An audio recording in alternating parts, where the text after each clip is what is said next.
Remember the danger of familiarity. There are young people here now. You are doing well and you leave your parents. You see some of these are old folks still doing what they were doing while they were young. Mama is still carrying wood in the village and the man is here giving donations to churches. I'm not against it, but make sure that in all your lifting you do not forget those who helped you. There are many people who do not take care of their families, but sometimes you come to us as men of God and you bless us with millions, whereas the family members are suffering. It ought not to be so. Are we together now? Yes, sir. There are homes that the moment you see special plates, you know visitors are coming. They kill chicken and it's the head and the legs that the children eat. You see them standing somewhere around the kitchen as beggars in their own homes, while visitors that will betray you tomorrow, they come and they have the choice meals. I'm planting in you a seed of honor. Beware of neglecting what is close to you. The greatest gifts in your lives are the ones around you. Your father, your mother, anything you cannot pay for is God's gift to you. Don't allow your children hate you because of how you dishonor them. They go out of the house and they are treated as kings. They return back home and they are treated as rubbish. Same thing with parents. There are many young people, parents remain in the office because their children, let me tell you, there is nobody who runs away from an atmosphere of honor.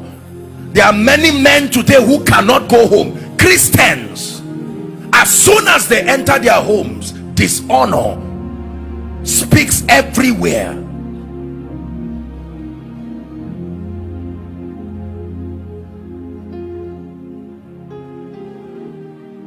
There are churches that dishonor their pastors, dishonor their men of God. I do not know any assembly where the man of God will not excel, knowing that his people love him sincerely. Not something you qualified for. Apostle Goodheart, thank you for being my pastor. I love you.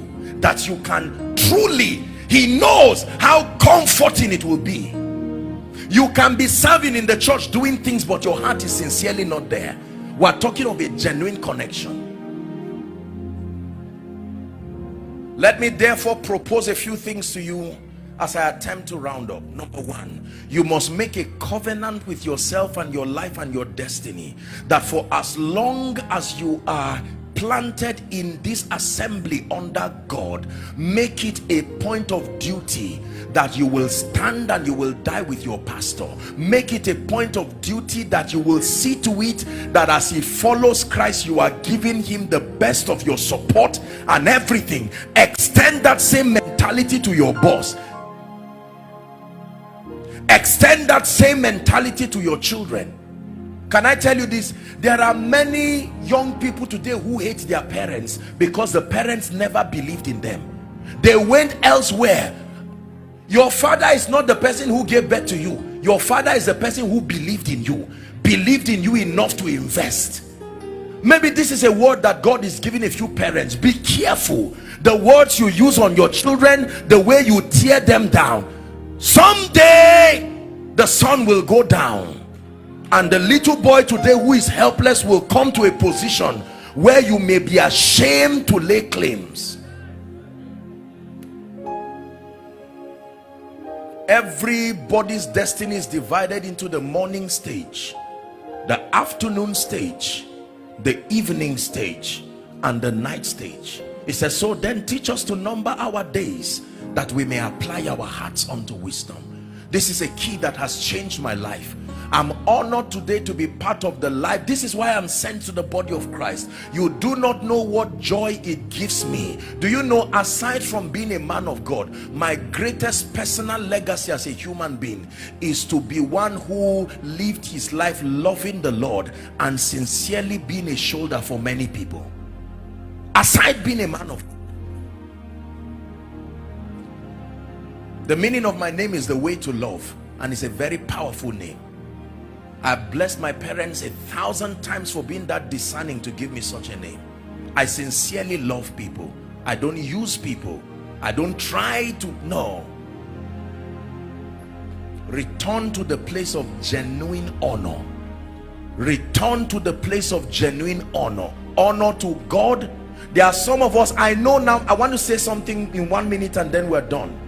There are many of us here who, even though we are a congregation, the truth is, I want to tell you an uncomfortable truth.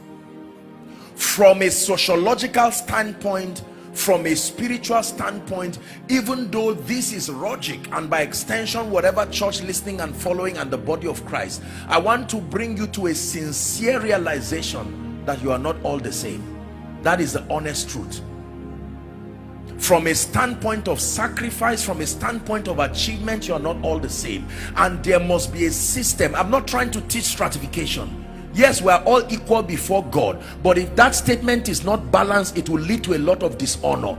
I found out that the reason why many blessed and wealthy people do not come to church is that there is a track record of dishonor. Their sacrifices are trivialized in the name of creating a unified platform to bless people. Jesus did not hide his honor for noble people. Zacchaeus, come down, I've changed, I'm going to your house. And because of that one sacrifice, many people were forgiven. The centurion, you are a man under authority, I respect you, I don't need to come to your house, I will speak the word. No matter how high God lifts me, I'm wise enough to know that there are positions I occupy today, sociologically speaking, that is a privilege. It didn't come by age, it didn't come by qualification, and we must be wise enough to communicate the same. Is God helping us?